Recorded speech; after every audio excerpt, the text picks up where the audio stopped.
Today, we're unpacking something incredibly deeply personal and historically rich. We're looking at primary source documents, specifically 2 letters written way back in June 1917 by a Marine recruit named Lyle. He's writing home to his parents and to his darling Emily during his 5th and 6th weeks of boot camp. What we're going to see today isn't just some dry historical timeline. No, it's the real-time, profound transformation of a young man who's actively grappling with duty, love, and the downright terrifying realities of becoming a soldier. Let's get right into it. Okay, let's dive into this.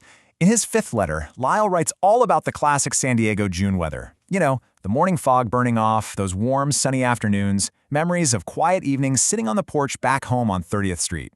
And yet, right next to that idyllic imagery is the grim reality of his day-to-day life, meticulous, exhausting, and violent preparation for global war. Lyle himself actually notes how totally strange it is that such pleasant weather can coexist with exactly what he is being trained to do.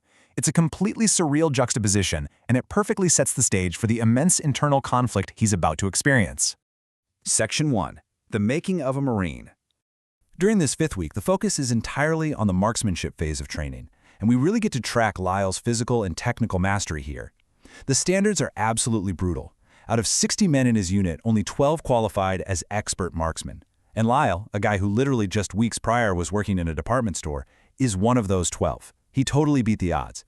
His days are consumed by learning firing positions, breathing techniques, trigger control, and sight alignment. He actually likens the precision of shooting to his old accounting work, noting that every single variable has to be controlled to hit the target. It's such a fascinating look at how he mentally frames a lethal skill through the lens of his civilian life just to master it. And this brilliantly illustrates his complete shift in identity. I mean, he went from the scrawny civilian, the floor walker from Merston's department store swimming in ill-fitting military clothes because standard sizes didn't even account for his slight build, to a tailored, hardened Marine. He tells his mother that if she saw him in his properly fitting dress blues right now, she probably wouldn't even recognize him. The physical training that seemed completely impossible 5 weeks ago, like scaling walls and climbing ropes, is basically just routine for him now. But hey, it wasn't just the rifle where he excelled. The pistol training was fierce. The M1911 Colt 45 is a massive, powerful weapon with a recoil that nearly knocked the gun right out of Lyle's hand the very first time he fired it. Yet, by the end of the week, he was consistently placing shots right in the center mass of the target.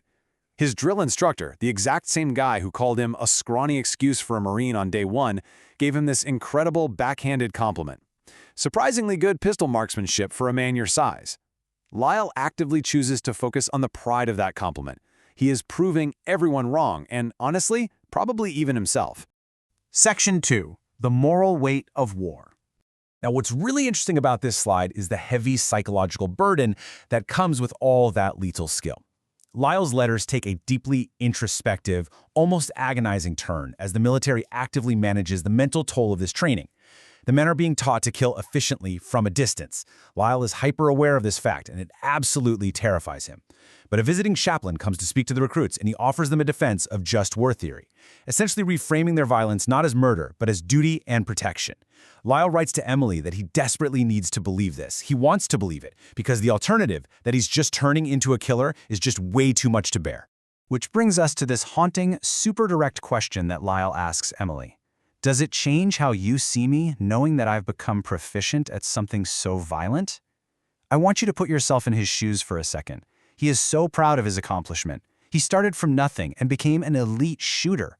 But he is utterly terrified of what this proficiency means for his soul, and more importantly, for the love of his life.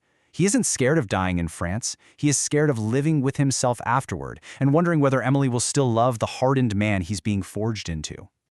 Section 3. Hidden Costs of Service.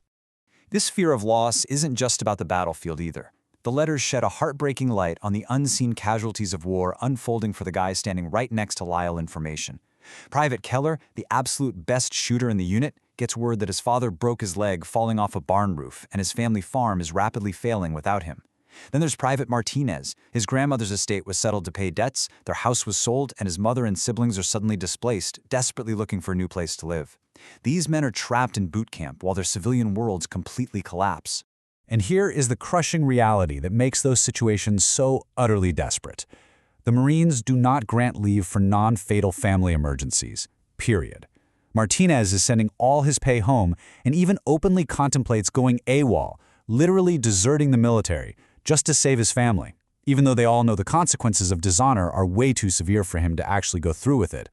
Meanwhile, Keller is just drowning in guilt, feeling like he completely abandoned his family in their time of greatest need. As Lyle writes, they all abandoned their families. That is exactly what service meant in 1917, putting duty above personal disaster, no matter how much it tore your heart out. Section 4. Hoping for the future. So the crucial point is, navigating that kind of guilt requires a lifeline. As training wraps up, the anticipation of where they'll be sent is agonizing.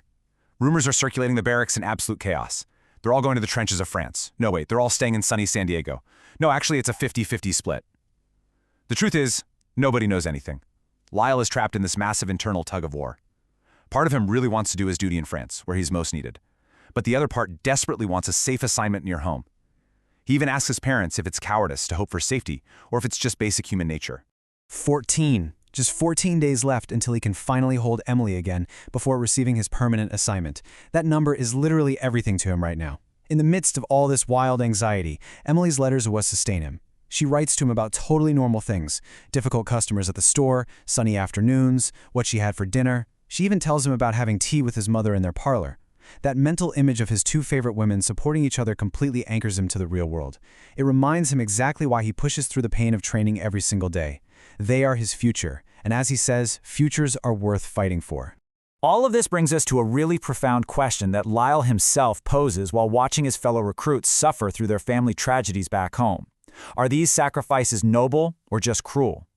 It's a question that honestly doesn't have an easy answer, neither in 1917 nor today. Is the stripping away of your civilian identity, the heavy psychological burden of learning to kill, and the forced abandonment of your struggling family a noble necessity for the greater good? Or is it just a cruelty inherent to the machinery of war? It's the ultimate internal conflict that defined Lyle's transformation into a Marine, and it leaves us with a heavy, necessary question to ponder about the true, hidden costs of military service.